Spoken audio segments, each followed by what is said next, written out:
প্রিয় দেশবাসী, সাবেক প্রধানমন্ত্রী বেগম খালেদা জিয়ার মৃত্যুতে আমি 3 দিনের রাষ্ট্রীয় শোক এবং আগামীকাল তার নামাজে জানাজার দিনে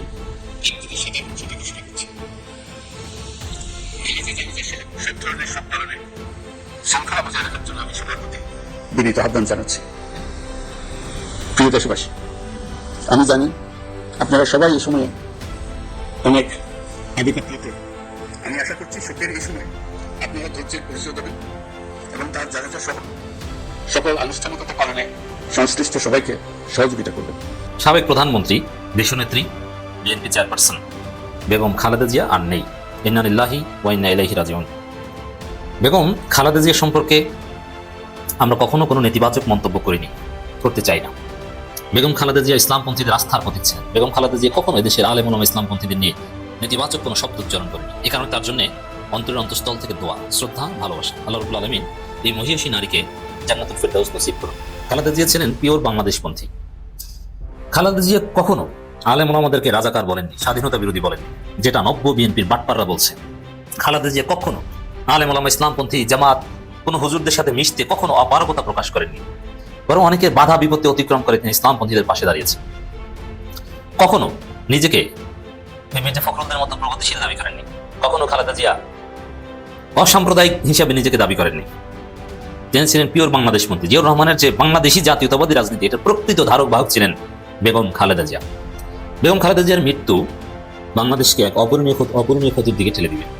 উসমান হাদী হত্যার ঘটনায় মূল ঘাতক ফয়সাল নয়, এবার সন্দেহের তালিকায় ভেসে আসছে বিএনপি নেতা মির্জা আব্বাস এবং উপদেষ্টা পরিষদের অনেকের নাম।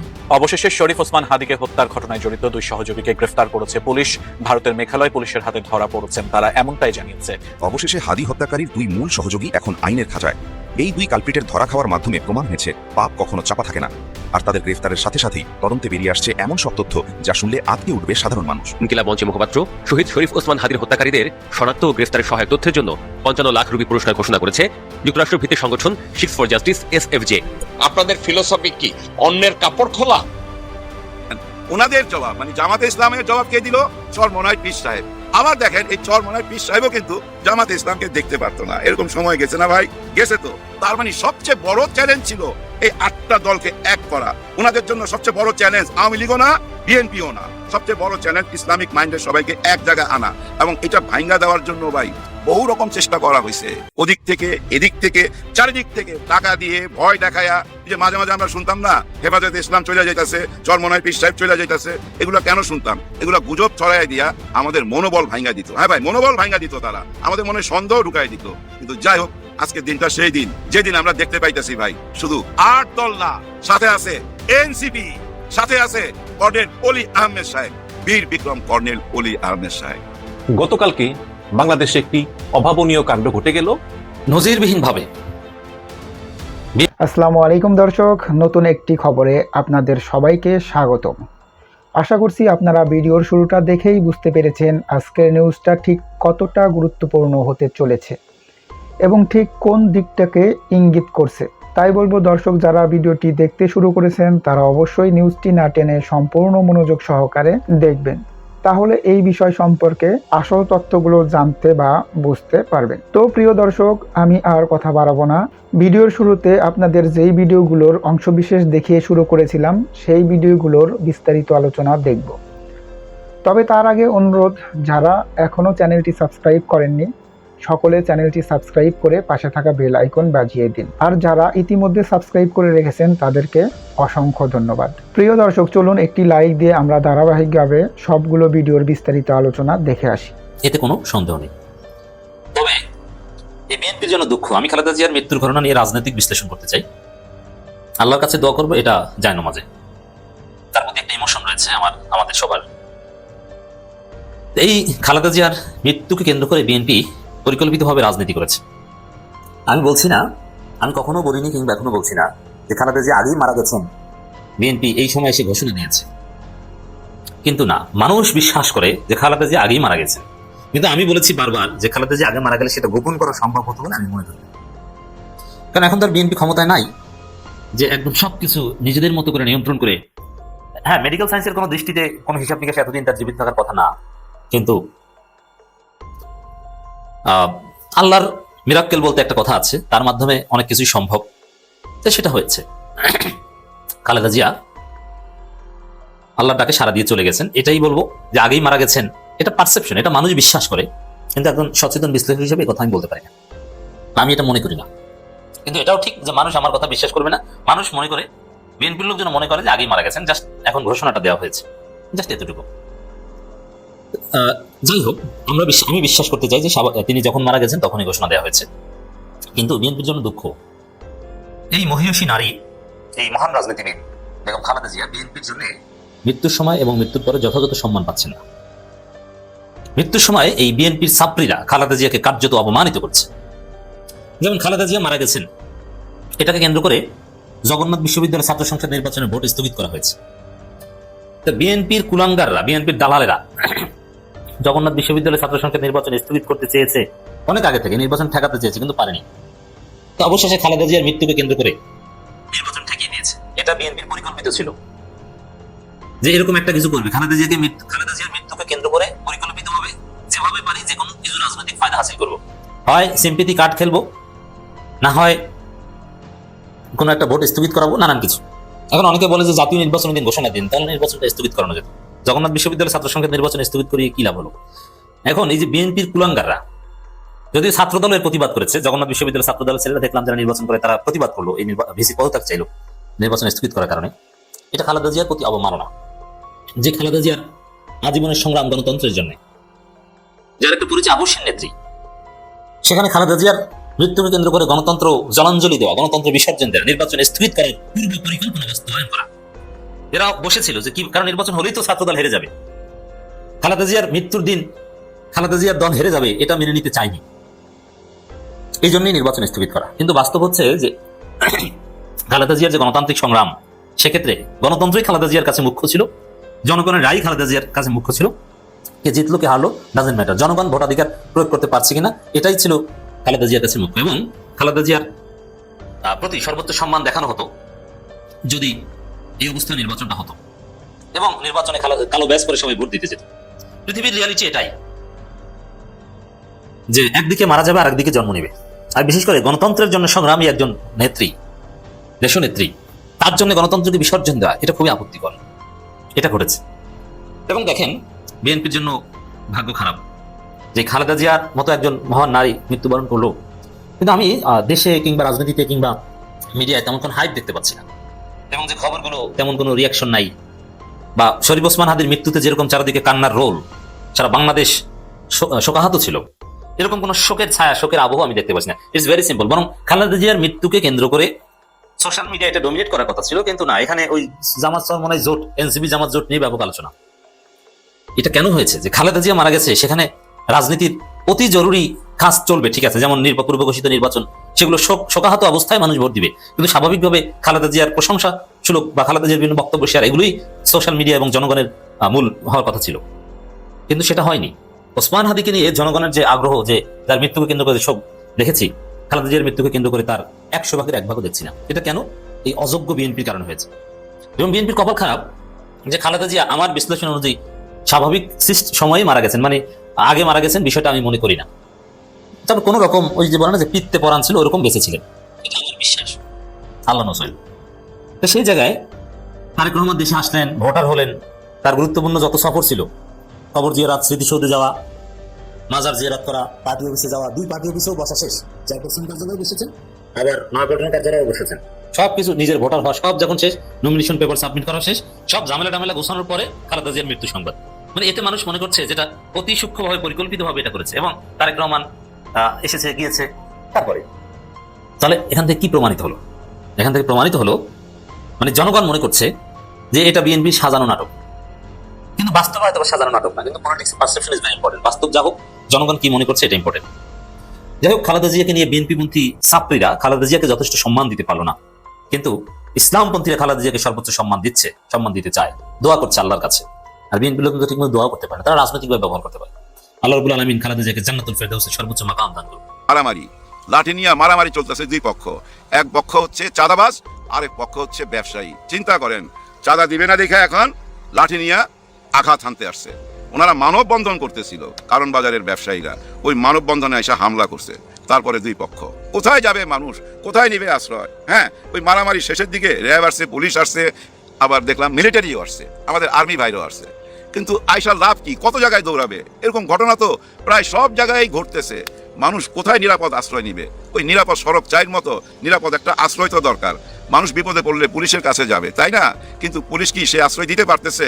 দিতে পারলে এই যে চাঁদাবাজরা এখনো কেমনে ঘুরা বেড়ায়, এখনো কেন চাঁদাবাজি করে, চাঁদাবাজি নিয়ে কেন এখনো মারামারি হয়? যার জন্য বললাম ভাই, ওই ঘর সামলান, ঘর সামলাইতে হবে। দেখেন ডাক্তার শফিকুর রহমান কি চমৎকার ভাবে স্মার্টলি ওনার নিজের ঘর সামলাইছে। ওনার ঘর কোনটা ছিল? ইসলাম। হ্যাঁ ভাই, এই যে ইসলামিক দলগুলা ছিল, এরা কিন্তু কেউ একসঙ্গে ছিল না। জামাত ইসলামের জন্য সবচেয়ে বড় চ্যালেঞ্জ ছিল, অনেকে মনে করে বিএনপি, আওয়ামী লীগ এরা সবচেয়ে বড় চ্যালেঞ্জ। একদম না। সবচেয়ে বড় চ্যালেঞ্জ ছিল ইসলামিক মাইন্ডের যতগুলো দল ছিল তাদেরকে এক করা, এক জায়গায় আনা। আপনারা শুনেন নাই হেফাজতের আমির সাহেব, বাবুনগরী সাহেব বলছিল না জামাত ইসলামকে ভোট দিলে যারা ভোট দিবে তারা জাহান্নামে যাবে? তার মানে দেখেন কতটা দূরত্ব ছিল। কিন্তু ওই টাইমে জামাত ইসলাম কোনো জবাব দিছে না, একদম চুপ ছিল। বাবুনগরী সাহেব যেটা বলছে ওইটার জবাব কে দিছে? আমাদের চরমনায় পীর সাহেব জবাব দিছে। পীর সাহেব আইসা বলছে, আচ্ছা আপনি যে বললেন ওনাদেরকে ভোট দিলে জাহান্নামে যামু, তাইলে কাদেরকে ভোট দিলে বেহেশতে যামু? আপনি কি বুঝাইতে চাইলেন? কাদেরকে ভোট দিতে হবে সেটা তো বললেন না। তার মানে কি আমরা সেই টেন্ডারবাজ, চাঁদাবাজ এদেরকে ভোট দিব? দেখছেন ওনাদের জবাব, মানে জামাতে ইসলামের জবাব কে দিল? চরমনায় পীর সাহেব। আবার দেখেন এই চরমনায় পীর সাহেবও কিন্তু জামাতে ইসলামকে দেখতে পারতো না। এরকম সময় গেছে না ভাই? গেছে তো। তার মানে সবচেয়ে বড় চ্যালেঞ্জ ছিল এই 8টা দলকে এক করা। ওনাদের জন্য সবচেয়ে বড় চ্যালেঞ্জ আওয়ামী লীগও না, বিএনপিও না। সবচেয়ে বড় চ্যালেঞ্জ ইসলামিক মাইন্ডের সবাইকে এক জায়গায় আনা, এবং এটা ভাঙ্গা দেওয়ার জন্য ভাই বহু রকম চেষ্টা করা হয়েছে, ওদিক থেকে এদিক থেকে চারিদিক থেকে টাকা দিয়ে ভয় দেখায়া। এই যে মাঝে মাঝে আমরা শুনতাম না হেফাজত ইসলাম চলে যাইতেছে, চরমনায় পীর সাহেব চলে যাইতেছে, এগুলো কেন শুনতাম? এগুলো গুজব ছড়াই দিয়া আমাদের মনোবল ভাঙ্গা দিত। হ্যাঁ ভাই, মনোবল ভাঙ্গা দিত তারা, আমাদের মনে সন্দেহ ঢুকাই দিত।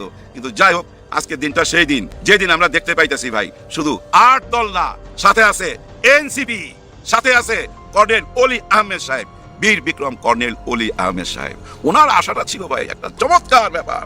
হ্যাঁ ভাই, জামাত ইসলাম কি জাদুর কাঠি আছে তাদের কাছে জানি না, কি স্মার্টলি খেলতেছে। দেখেন এই যে কারণ বাজারের একটা ঘটনা বললাম, দেখেন এই কারণ বাজারের লোকরা এখন যদি একটা আশ্রয় চায়, কার কাছে আশ্রয় চাইবে? তাদের কাছেই তো আশ্রয় চাইবে যারা বলছিল যে আমরা একটা নিরাপদ দেশ করতে চাই, আমরা আপনাদের নিরাপত্তা দিতে চাই। যারা চাঁদাবাজি করবে, যারা আপনাদের কাছে চাঁদা চাইবে, তাদের হাত আমরা অবশ করে দেবো। তার মানে এই যে একটা আশ্বাস দিল, এই যে একটা ভরসা দিল, এই কারণ বাজারে সবাই কিন্তু এখন ভোট দিতে গেলে চিন্তা করবে আমরা কোথায় আশ্রয় পাবো, কোথায় আমরা আমাদেরকে বাঁচাইতে পারবো, কোথায় আমরা নিরাপত্তা পাবো, এটা ভাববে না। এভাবেই ভাই দেশের সবাই চেঞ্জ হয়ে যাচ্ছে। এই কারণ বাজার থেকে চলেন আমরা চলে যাই ওই যে করাইল বস্তিতে। করাইল বস্তিতে কি হয়েছিল দেখেন, মাঝরাইতে ওইখানে আগুন লাগছে। ভোরবেলা ফজরের নামাজ পড়াই ডাক্তার শফিকুর রহমান সাহেব সশরীরে ওইখানে চলে গেল। আর সবাই তখন ঘুমাচ্ছিল ল্যাপের নিচে, উনি কিন্তু চলে গেল। উনি শুধু সশরীরে যায় নাই, যাবার সময় খাবার নিয়ে গেছিল, খিচুড়ি রান্না করে নিয়ে গেছিল।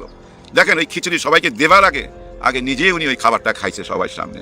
ওই খাবারটা ঠিক আছে কিনা আগে উনি নিজে খাইছে, তারপরে সবাইকে দিছে, তারপরে কম্বল দিছে। আবার দুপুরবেলায় ওনাদের জন্য খাবার পাঠাইছে। আপনারা যান, আপনাদের একদম আমি অনুরোধ করবো আপনারা চলে যান, একটু রিক্সা ভাড়া দিয়া যায়, জিজ্ঞাসা করেন যে এ ভাই আপনারা কাকে ভোট দিবেন? কি বলবে জানেন? যে আমাদের পাশে কেউ ছিল না, সরকারও আসে নাই, আমাদের পাশে আসছিল জামাত ইসলাম, আমরা তাকে ভোট দিব। আমি আলাপ করেই বলতেছি ভাই। হ্যাঁ ভাই, ওইখানে অনেকের সাথে আমার যোগাযোগ আছে এই করাইল বস্তিতে, যেহেতু আমি তার পাশেই থাকি। আমার বাসার যে আমাদের হেল্পিং হ্যান্ড সে ওইখানে বসবাস করে, যাই নাই কথাটা বলতেছি। দেখেন কতটা মানবিক ওনারা, মানবিক বইলাই তো ভাই এই দুর্দশাগ্রস্ত মানুষের পাশে আইসা দাঁড়াইছে না। তারপরে দেখেন এখানে থাইমা নাই, আরো কত কাজ করছে গোপনে গোপনে, যেটা আপনারা অনেকে বুঝতে পারছেন, অনেকে বুঝতে পারেন নাই। একটা স্লোগানের কথা মনে হয়, হরি কৃষ্ণ হরি বল, দাড়ি পাল্লা টাইনা তোল। ব্যাপারটা কিন্তু শুধু একটা স্লোগান না, এটা অনেক বড় একটা বার্তা বহন করে, যেটা সারা বিশ্বে ছড়ায় গেছে। যেখানে যেখানে ভাই বাংলাদেশের মানুষ আছে তারা একটা জিনিস বুঝতে পারছে। হায় হায়, কারা বলতেছে এই কথা? হরি কৃষ্ণ হরি বল, দাড়ি পাল্লা টাইনা তোল, সনাতনী ধর্মের ভাই বোনেরা বলতেছে। ভারতের সনাতনী ধর্মের ভাই বোনেরা কি একটু ভাববে না? হায় হায়, জামাত ইসলাম তো তাহলে আমাদের জন্য কোনো হুমকি না, এটাই তো প্রমাণ করে। এটাই কি বলে স্মার্ট রাজনীতি। এখানেই শেষ না ভাই, আরো দেখেন আরো কি খেলছে জানেন? ওই খেলাটা ছিল ওই যে ডাকসুর নির্বাচনের সময়। ডাকসু নির্বাচনের সময় ডাকসু কিন্তু নিজের নামে নির্বাচন করে নাই। হ্যাঁ ভাই, শিবিরের নামে নির্বাচন করে নাই। ওনারা একটা প্ল্যাটফর্ম বানায় নিছিল, একটা ঐক্য জোটের মতো। এখানে ভাই পাহাড়ি দেশের মানুষও থাকতে পারবে, আবার সমতল দেশের মানুষও থাকতে পারবে। এখানে হিন্দুও থাকতে পারবে, মুসলমান থাকতে পারবে, খ্রিস্টান থাকতে পারবে, বৌদ্ধ থাকতে পারবে, কারোর জন্য কোনো বাধা নাই।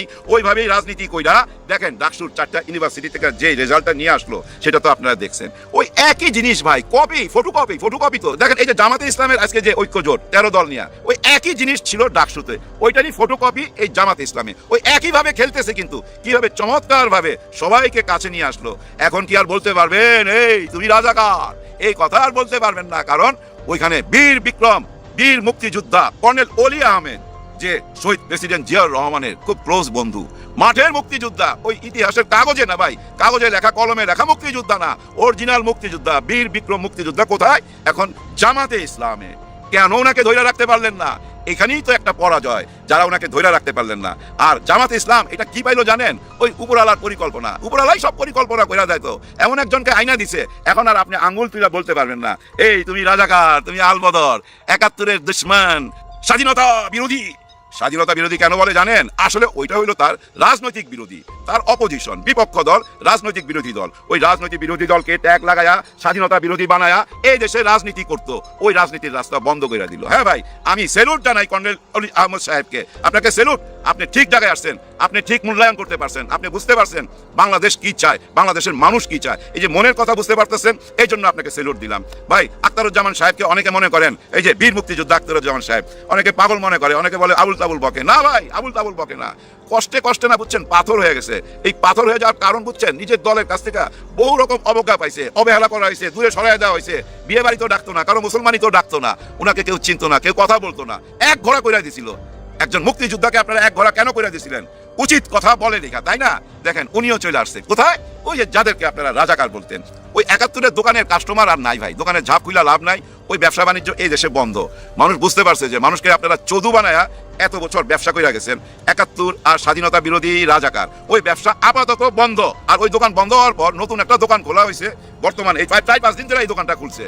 যে কর্নেল অলি সাহেব ওখানে চলে গেল, ছি, উনি মুক্তিযোদ্ধা এখানে কিভাবে গেল? হায় হায় হায়, আবার অতীতের ওই পেটাল পারতে হয়। মুক্তিযোদ্ধা, আপনারা যারা মুক্তিযোদ্ধা তারা এই রাজাকার নিয়েই তো দেশ চালাইছেন, কে না চালাইছেন? যাই ওই পুরানা পেঁচাল পাইরা লাভ নাই। আবার এদিক দিয়ে একদল নাইমা গেছে ভাই, হ্যাঁ এই বুদ্ধিজীবীরা এখন নাইমা গেছে। এই সুশীলদের একটাই বয়ান, কিভাবে 24-এর সৈনিকরা এই জামাত ইসলামের সঙ্গে গেল। ছি, তারা কি আবার সেই মোল্লা ট্যাগ লাগাইলো, রাজাকারের ট্যাগ লাগাইলো?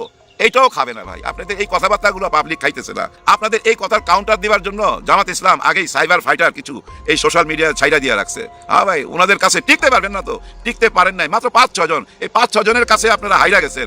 এভাবেই হাইরা যাবেন যদি আপনারা সঠিক রাজনীতি না করতে পারেন। আমরা সাধারণ লোকরাই তো বুঝতে পারতেছি, আপনারা কেন বুঝতে পারতেছেন না? খুবই আনস্মার্ট আপনারা, খুবই আনস্মার্ট। আমাকে অনেকে মনে করে ভাই বুঝো জামাতের দালাল। না ভাই, কোনো দালালি ফালালি কিছু না। আমি পছন্দ করি ব্যক্তিগতভাবে ডাক্তার শফিকুর রহমান স্যারকে, ওনার স্মার্ট রাজনীতি পছন্দ করি। আমি জানি উনি সৎ মানুষ, উনি দেশটাকে বাঁচাইতে চায়। আর উনি কতটা স্মার্ট আপনি দেখেন না, 71 নিয়ে আসলো ওনার কাছে, আবার 24 নিয়ে আসলো ওনার কাছে। আপনাদের ফিলোসফি কি অন্যের কাপড় খোলা? তারেক রহমান 7 বছর বয়স্ক একজন মানুষ, আজ পর্যন্ত তার নিজের রাজনৈতিক দর্শন কি এটাকে উনি ব্যাখ্যা করতে পারেন নাই। সবকে যদি কেউ রিপ্রেজেন্ট করে, দেশপ্রেমকে যদি কেউ রিপ্রেজেন্ট করে, সুবিচারকে যদি কেউ রিপ্রেজেন্ট করে, তাইলেই হবে ও এটা তো তাহলে জামাত শিবির। এর অর্থ কি? জামাত তাইলে সত্য বলে?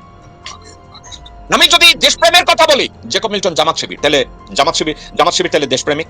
এটা ইনডিরেক্টলি আপনারা কি মেনে নিচ্ছেন না? জেকব বিএনপির শত্রু, জেকব জামাত ইসলামী বা শিবিরের মিত্র। সাবজেক্টটা শত্রু এবং মিত্র বলতে কোনো কথা নাই। আমি সত্যকে রিপ্রেজেন্ট করি, আমি বাংলাদেশের অস্তিত্বটার এবারে দাঁড়াইয়া প্রো বাংলাদেশী হিসাবে আমি কথাবার্তা বলি। আমার অ্যাক্টিভিজম সবকিছু প্রো বাংলাদেশী, বাংলাদেশের পক্ষে। একজন হিন্দু যদি দাঁড়ায় আমাকে বলে যে আমি বাংলাদেশের পক্ষে, ওই হিন্দু আমার ভাই। একজন খ্রিস্টান অথবা বুদ্ধিস্ট এসে যদি বলে বাংলাদেশ জিন্দাবাদ, বাংলাদেশের অস্তিত্ব প্রশ্নে আপোষ করবো না, একজন বুদ্ধিস্ট অথবা জৈন ধর্মাবলম্বী সে আমার ভাই।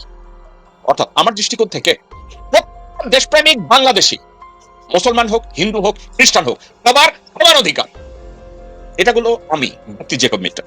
আদার হ্যান্ড আপনাদেরকে আমি বলি, পৃথিবীতে আপনি যদি রাষ্ট্রবিজ্ঞান পড়েন এবং পৃথিবী ব্যাপী শাসন ব্যবস্থার দিকে আপনারা যদি একটু ঘুরে তাকান, আমি কেন যেন বিশ্বাস করি ইসলামিক শাসন ব্যবস্থা পৃথিবীর সবচেয়ে ভালো শাসন ব্যবস্থা। এখন আপনারা আমাকে বলবেন আমি মুসলমান, এই জন্য বলবো ইসলামিক শাসন ব্যবস্থা পৃথিবীর সবচেয়ে ভালো শাসন ব্যবস্থা। আপনারা যারা আমাকে গালি দিচ্ছেন, আমি আপনাদেরকে বলবো, যারা ইসলামের বিরুদ্ধে বিষোদাগার করছেন, আমি তাদেরকে ইনভাইট করব, আপনারা দয়া করে ইসলামিক শাসন ব্যবস্থায় আন্দালুসিয়া, স্পেনে মুসলিম শাসন ব্যবস্থা একটু চেক করে দেখেন। আপনারা সিরিয়া, জেরুজালেম, ইসরায়েল, প্যালেস্টাইন, বিভিন্ন জায়গায় ইসলামিক শাসন ব্যবস্থা যেটা, সেটার দিকে একটু তাকিয়ে দেখেন। ভারত উপমহাদেশে মুসলমানদের শাসন ব্যবস্থার দিকে আপনারা একটু তাকিয়ে দেখেন, একটু পড়েন, লেখাপড়া করেন, পড়ার পরে আমাকে বলেন। আপনাদেরকে ঠান্ডা মাথায় আমি একটা কথা বলি, কেউ কেউ যদি বলে যে ইসলামিক শাসন ব্যবস্থায় শরিয়া আইন যদি চালু হয়, সেক্ষেত্রে হিন্দুদের ধর্মীয় স্বাধীনতা থাকবে না, এই কথা কে বলে জানেন? মির্জা ফাক এবং তার ভাই চোর ফয়সাল আহমেদ, তারা বলে। এখন ঠান্ডা মাথা আমি একটা কথা বলি, আপনারা কি জানেন দর্শক শ্রোতা, আমেরিকার মতো জায়গায়ও 2-3টা স্টেটে শরিয়া ল তারা অ্যাডপ্ট করেছে। কোন আদালত যদি শরিয়া ল এর ভিত্তিতে কাউকে বিচার করে, এর অর্থ এটা না যে শরিয়া ল এর জন্য হিন্দু আইন থাকবে না, শরিয়া ল এর জন্য বুদ্ধিস্ট আইন থাকবে না। শরিয়া ল প্রতিষ্ঠার অর্থ হচ্ছে আপনি মুসলমান, আদালতে যদি আপনি যান, তাহলে শরিয়া আইন মোতাবেক আপনার বিচার হবে। কিন্তু আপনি যদি হিন্দু হন, খ্রিস্টান হন, অন্য ধর্মের হন, শরিয়া আইন আপনার জন্য প্রযোজ্য না। আরো একটা কথা বলি, কেন আমি বলেছি ইসলামিক শাসন ব্যবস্থা পৃথিবীর সবচেয়ে উত্তম শাসন ব্যবস্থা, কেন জানেন? পবিত্র কোরআন এবং হাদিস অন্য ধর্মাবলম্বীদের ধর্মীয় স্বাধীনতা, ব্যক্তি স্বাধীনতা, নাগরিক স্বাধীনতাকে এতটা সুরক্ষা দিয়েছে, পৃথিবীর অন্য কোন ধর্মগ্রন্থ এতটা স্বাধীনতা দেয় নাই। এখন আপনারা তাইলে বলবেন, তাইলে বাংলাদেশে শারিয়া কবিররা, মাহফুজ আনামরা, মতিউর রহমানরা এই যে ইসলামের শাব্দিকের কথা বলে, একটা কারণে বলে। কি কারণ? কারণটা হলো বাংলাদেশে যারা ইসলামী শাসন ব্যবস্থা কায়েম করবে, তারা ইসলাম সম্পর্কে আসলে কতটা জানে, তারা সত্যিকারের ইসলামকে তারা ধারণ করে কিনা, সত্যিকারের ইসলামকে তারা মনে প্রাণে বিশ্বাস করে কিনা। আমারও সন্দেহ আছে। আমার কিসের উপরে সন্দেহ আছে? আমি একা একা চিন্তা করি, জামাত ইসলামীকে সত্যিকার অর্থে ইসলামিক শাসন ব্যবস্থা পরিচালনা করার মতো পজিশনে আছে? আমি প্রশ্ন করতেই পারি। কেন জানেন? যে কোনো একটা কোরআনিক ল, শরিয়া ল, এটাকে ইন্টারপ্রেট করতে গেলে তাকে আরবি ভাষায় তাদেরকে পণ্ডিত হতে হবে, কোরআনিক আরবিক এ ব্যাপারে তাকে পণ্ডিত হতে হবে, ওটার আমল তাকে করতে হবে, তাকে নিজে অনুধাবন করতে হবে। কনফুসিয়াস যেমন বলেছিলেন, আইন প্রণেতা আগে আইন ফলো করবে। ঠিক একই ভাবে আমি যদি বলি ইসলামিক শাসন ব্যবস্থার কথা যারা বলে, ইসলামিক আইন আগে তাদের মানতে হবে। কারণ ইসলাম বলে তুমি নিজে যেই কাজটা করো, ওই কাজটা অন্য একজনকে করতে নিষেধ করবা না। এই ধরনের উদাহরণ আপনাদের সামনে অনেক আছে। যেমন আমাদের মহানবী কাউকে চিনি খাওয়ার কথা, মিষ্টি খাওয়ার কথা নিষেধ করতেন না, যতক্ষণ পর্যন্ত উনি মিষ্টি খাওয়া নিজে বন্ধ না করছেন। বাংলাদেশে আজকের রাজনৈতিক দর্শনটা এমন ভাবেই আমাদের সামনে উপস্থাপন করা হয়, সবকে যদি কেউ রিপ্রেজেন্ট করে, দেশপ্রেমকে যদি কেউ রিপ্রেজেন্ট করে, সুবিচারকে যদি কেউ রিপ্রেজেন্ট করে, তাইলেই হবে ও এটা তো তাহলে জামাত শিবির। এর অর্থ কি? জামাত তাইলে সত্য বলে। আমি যদি দেশপ্রেমের কথা বলি, জেকব মিল্টন জামাত শিবির, তাহলে জামাত শিবির তাহলে দেশপ্রেমিক। এটা ইনডিরেক্টলি আপনারা কি মেনে নিচ্ছেন না? আমাকে যখন আপনারা জামাত শিবির বানান, আপনারা পরোক্ষভাবে কি করছেন জানেন? জামাত শিবিরকে সত্যবাদী বানাচ্ছেন, জামাত শিবিরকে দেশপ্রেমিক বানাচ্ছেন, জামাত শিবিরকে যোগ্য বানাচ্ছেন। কেন বানাচ্ছেন জানেন? আমি যোগ্যতার কথা বলি, আমি সত্যের কথা বলি, আমি সুবিচারের কথা বলি, আমি কোরআনের কথা বলি, আমি হাদিসের কথা বলি, আমি মানবিকতার কথা বলি, আমি সব ধর্মের স্বাধীনতার কথা বলি, আমি সব ধর্মকে স্বাধীনভাবে দেখার কথা বলি। এটা সাবজেক্ট। বিএনপির রাজনীতি করতে গেলে অন্য একটা রাজনীতির পরিচর্যা করা কি আমার নীতি? বিএনপি এটাকে শিখতে হবে। শুধু বিএনপি না, বিএনপি, আওয়ামী লীগ, বামপন্থী প্রত্যেকটা লোককে এটা শিখতে হবে। আপনাদের নিজেদের ফিলোসফি কোথায়? আপনাদের ফিলোসফি কি অন্যের কাপড় খোলা? তারেক রহমান 60 বছর বয়স্ক একজন মানুষ, আজ পর্যন্ত তার নিজের রাজনৈতিক দর্শন কি এটাকে উনি ব্যাখ্যা করতে পারেন নাই। তারেক রহমান গত 60 বছরে তার দলের অর্থনৈতিক নীতি কি হবে এটা ব্যাখ্যা করতে পারে নাই, পররাষ্ট্রনীতি কি হবে এটা উনি ব্যাখ্যা করতে পারে নাই, শিক্ষানীতি কি হবে তারেক রহমান এটা ব্যাখ্যা করতে পারে নাই, বাণিজ্য নীতি কি হবে এটা নিয়ে তারেক রহমান ব্যাখ্যা করতে পারে নাই। উনি এক গাঁজাখুরি 31 দফা নিয়ে আপনাদের সামনে এসে দাঁড়ায়া বলে 1.5 বছরে 1.5 কোটি চাকরি, আর 4 কোটি মানুষের জন্য 20,000 টাকা করে টাকা। দেশের জনসংখ্যা 20 কোটি, উনি 4 কোটি পাইলেন কই? আরো একটা কথা, বিএনপিতে কম্পিটিশন, মানে মনোনয়ন নিয়ে কম্পিটিশন, পদের মনোনয়ন, ইভেন যদি গ্রাম সরকার বা চকিদার এগুলো যদি হয়, একটা পদের জন্য 10 জন দাঁড়ায় যাবে। কেন যাবে জানেন? পার্টিতে কোনো সিস্টেম নাই, পার্টিতে কোনো নীতিমালা নাই, পার্টিতে কোনো শৃঙ্খলাবোধ নাই, পার্টির স্ট্রাকচারটা তৈরি করা হয় নাই। জিয়া রহমান মারা যাওয়ার পরে আজ অবধি পার্টির একটা স্ট্রাকচার তারা তৈরি করে নাই। তারেক রহমান মনে করে আমি জিয়ার সন্তান, আমি ডিক্টেটর হয়ে তারপরে দল চালাবো। ডিক্টেটর হইয়া যে কেউ দল চালাইতে পারে না, এর সাথে তার বড় প্রমাণ। ডিক্টেটর হইয়া দল চালাইতে পারে নাই এ ধরনের উদাহরণ পৃথিবীতে অনেক। আমি তারেক রহমানকে বলেছিলাম, আপনি আপনার এবং আপনার মায়ের পজিশনটাকে রেখে পজিশনকে নির্বাচিত পজিশন করে দেন, পার্টি লাইনে চলে আসবে। তারেক রহমান আমার কথা শুনছে? শুনবে না, শুনবে না, কারণ বধির যারা তারা শুনবে না। আপনারা যারা কোরআন পড়েছেন, সূরা ইয়াসিনের 4 নম্বর আয়াত থেকে 13 নম্বর আয়াত পর্যন্ত এটা বাংলা অর্থটা পড়ে দেখেন। কি জানেন? আল্লাহ নিজে বলেছে এরা শুনবে না, এদের মস্তক ঊর্ধ্বগামী, এদের। প্রিয় দেশবাসী, সাবেক প্রধানমন্ত্রী বেগম খালেদা জিয়ার মৃত্যুতে আমি 3 দিনের রাষ্ট্রীয় শোক এবং আগামীকাল তার নামাজে জানাজার দিনে ছুটি ঘোষণা করছি। সব ধরনের সব পালনে শৃঙ্খলা বজায় রাখার জন্য আমি সবার প্রতি বিনীত আহ্বান জানাচ্ছি।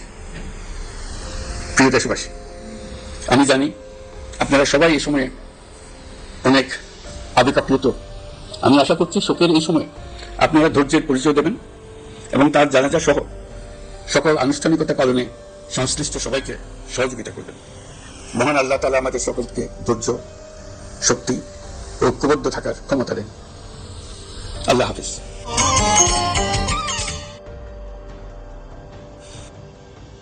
আজ আমাদের পুরো জাতি গভীর শোক ও বেদনায় নিস্তব্ধ। দেশের গণতান্ত্রিক রাজনীতির শীর্ষ নেত্রী, সাবেক প্রধানমন্ত্রী ও বিএনপি চেয়ারপারসন বেগম খালেদা জিয়া আর আমাদের মাঝে নেই। ইন্না লিল্লাহি ওয়া ইন্না ইলাইহি রাজিউন। বেগম খালেদা জিয়ার ইন্তেকালে আমরা গভীরভাবে শোকাহত ও মর্মাহত। তার মৃত্যুতে জাতি এক মহান অভিভাবককে হারিয়েছে। এই গভীর শোকের মুহূর্তে আমি তার পরিবারের সদস্যবৃন্দ, রাজনৈতিক সহকর্মী এবং অগণিত কর্মী সমর্থকদের প্রতি সমগ্র জাতির পক্ষ থেকে আন্তরিক সমবেদনা জানাচ্ছি। মহান আল্লাহর কাছে আমার প্রার্থনা, তিনি যেন আমাদের সবাইকে এই গভীর শোক কাটিয়ে ওঠার শক্তি দান করেন। বেগম খালেদা জিয়া ছিলেন বাংলাদেশের রাজনীতিতে এক পরম মহিমান্বিত ব্যক্তিত্ব। গণতন্ত্র, বহুদলীয় রাজনৈতিক সংস্কৃতি এবং জনগণের অধিকার প্রতিষ্ঠার সংগ্রামে তার অসামান্য ভূমিকা ইতিহাসে অম্লান হয়ে থাকবে। স্বৈরাচার ও ফেসিবাদের বিরুদ্ধে তার আপোষহীন নেতৃত্ব বারবার জাতিকে গণতন্ত্রহীন পরিস্থিতি থেকে উত্তরণের পথ দেখিয়েছে এবং মুক্তির প্রেরণা জুগিয়েছে।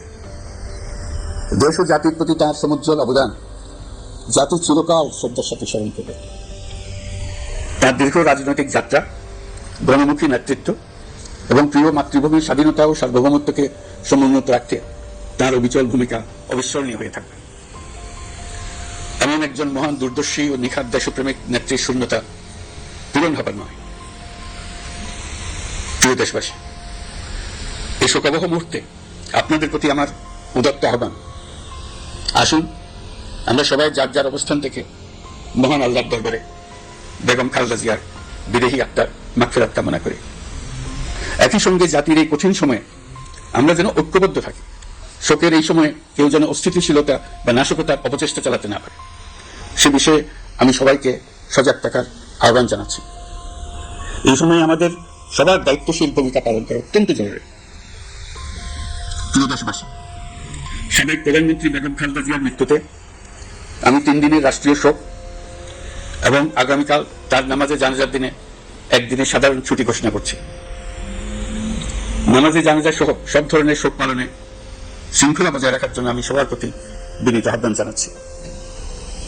প্রিয় দেশবাসী, আমি জানি আপনারা সবাই এই সময়ে অনেক আবেগাপ্লুত। আমি আশা করছি শোকের এই সময় আপনারা ধৈর্যের পরিচয় দেবেন এবং তার জানাজা সহ সকল আনুষ্ঠানিকতা পালনে সংশ্লিষ্ট সবাইকে সহযোগিতা করবেন। মহান আল্লাহ তাআলা আমাদের সকলকে ধৈর্য, শক্তি ও ঐক্যবদ্ধ থাকার ক্ষমতা দেন। আল্লাহ হাফিজ। আজ আমাদের পুরো জাতি গভীর শোক ও বেদনায় নিস্তব্ধ। দেশের গণতান্ত্রিক রাজনীতির শীর্ষ নেত্রী, সাবেক প্রধানমন্ত্রী ও বিএনপি চেয়ারপারসন বেগম খালেদা জিয়া আর আমাদের মাঝে নেই। ইন্না লিল্লাহি ওয়া ইন্না ইলাইহি রাজিউন। বেগম খালেদা জিয়ার ইন্তেকালে আমরা গভীরভাবে শোকাহত ও মর্মাহত। তার মৃত্যুতে জাতি এক মহান অভিভাবককে হারিয়েছে। এই গভীর শোকের মুহূর্তে আমি তার পরিবারের সদস্যবৃন্দ, রাজনৈতিক সহকর্মী এবং অগণিত কর্মী সমর্থকদের প্রতি সমগ্র জাতির পক্ষ থেকে আন্তরিক সমবেদনা জানাচ্ছি। দর্শক, আশা করি সবগুলো ভিডিওই আপনি মনোযোগ সহকারে দেখেছেন। সেই সাথে দর্শক, এই ভিডিওগুলো সম্পর্কিত যদি কোনো তথ্য বা মতামত থাকে তাহলে অবশ্যই কমেন্টস করে জানিয়ে দিন। এতক্ষণ সাথে থাকার জন্য ধন্যবাদ। আবার দেখা হবে আগামী ভিডিওতে কোনো নতুন টপিকস নিয়ে। সকলের সুস্বাস্থ্য কামনা করে বিদায় নিচ্ছি। আল্লাহ হাফেজ।